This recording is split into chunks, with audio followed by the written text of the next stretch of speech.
दोस्तों इधर बहुत सारे लोगों की मेरे पास क्वेरी आ रही थी कि नेचर फॉरएवर बिजनेस में क्या वेबसाइट चेंज हो जाने के बाद न्यू आईडी लगाने के प्रोसेस में कोई चेंज हुआ है। वैसे मैं आपको बताना चाहूँगा कि किसी भी तरह का कोई चेंज नहीं हुआ है, लेकिन फिर भी आपकी कन्फ्यूज़न को पूरी तरह से क्लियर करने के लिए आज के इस वीडियो में मैं आपके सामने एक नई आईडी का रजिस्ट्रेशन पूरा करके दिखाने वाला हूँ। उसे स्टेप टू स्टेप आपको बहुत डिटेल से बताने वाला हूँ।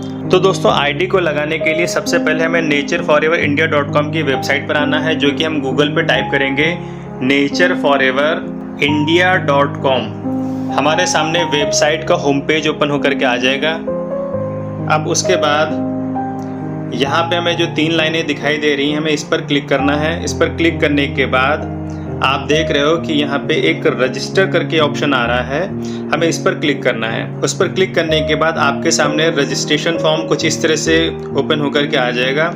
यहाँ पे आपको सबसे पहले एक यूनिक यूजर नेम डालना है। जैसे मुझे अभी मनीष पांडे नाम के एक बंदे की आईडी लगाना है, तो हमें सबसे पहले उसका यूजर नेम फिल करना है। तो हमने यहाँ पे डाला मनीष। अब आप देख रहे हो कि ये मनीष यहाँ पे इस नेम को एक्सेप्ट नहीं कर रहा है, बिकॉज मनीष नाम से पहले से कोई आईडी बनी हुई है। तो इसे यूनिक बनाने के लिए यहाँ पे हम क्या करते हैं, हमने यहाँ पे इसे डाल दिया 324।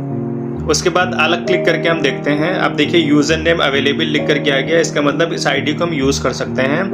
फिर नेक्स्ट कॉलम में हमें रेफरल आईडी डालना है। दोस्तों रेफरल आईडी का मतलब है कि इस आईडी को हम जिस भी अपलाइन की स्पॉन्सरशिप में डालने जा रहे हैं, उसका रेफरल नंबर हमें यहाँ पे डालना है।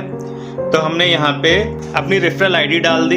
हाँ, यहाँ पे एक चीज़ मैं आपको और क्लियर करना चाहूँगा कि अगर आपने रेफरल आईडी सही डाली है तो बाय डिफ़ॉल्ट उस स्पॉन्सर का नाम यहाँ पे नीचे लिख करके आ जाएगा।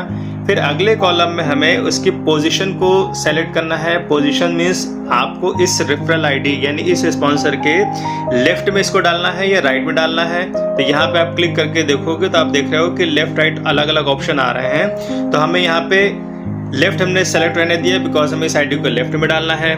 उसके बाद हमने कंट्री इंडिया सेलेक्ट कर ली। फिर आपको अगले कॉलम में फर्स्ट नेम और लास्ट नेम डालना है।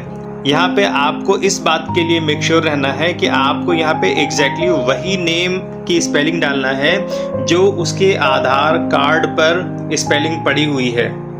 अगर स्पेलिंग मिसमैच हुई तो केवाईसी करने में प्रॉब्लम होगी। तो हमने यहाँ पे उसका नाम डाल दिया। फिर हमें अगले कॉलम में उस बंदे का मोबाइल नंबर डालना है। उसके बाद हमें ईमेल आईडी डालनी है।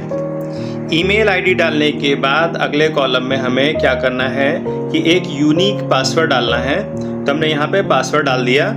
फिर यहाँ पे हमें उसी पासवर्ड को रिपीट कर देना है। उसके बाद फाइनली हमें रजिस्टर पर क्लिक कर देना है। अभी आप देख सकते हो कि आपकी आईडी सक्सेसफुली क्रिएट हो चुकी है। आपको क्या करना है कि इस यूज़र नेम पासवर्ड को आपको सेव करके रख लेना है, जिससे आपको फ्यूचर में कोई प्रॉब्लम ना होने पाए। तो आई होप कि इस वीडियो को देखने के बाद आपकी क्वेरी पूरी तरह से सॉल्व हो चुकी होगी। अगर इसके बाद भी कोई प्रॉब्लम है, आप एक फ्रेश आईडी बनाना चाहते हो, तो आप स्क्रीन पर दिए हुए हमारे कॉन्टैक्ट नंबरों को कॉल करके या फिर व्हाट्सएप करके हमसे बात कर सकते हो। मैं आपकी पूरी की पूरी हेल्प करूँगा। मैं मिलूँगा आपसे अपने नेक्स्ट वीडियो में। तब तक के लिए take care and bye bye.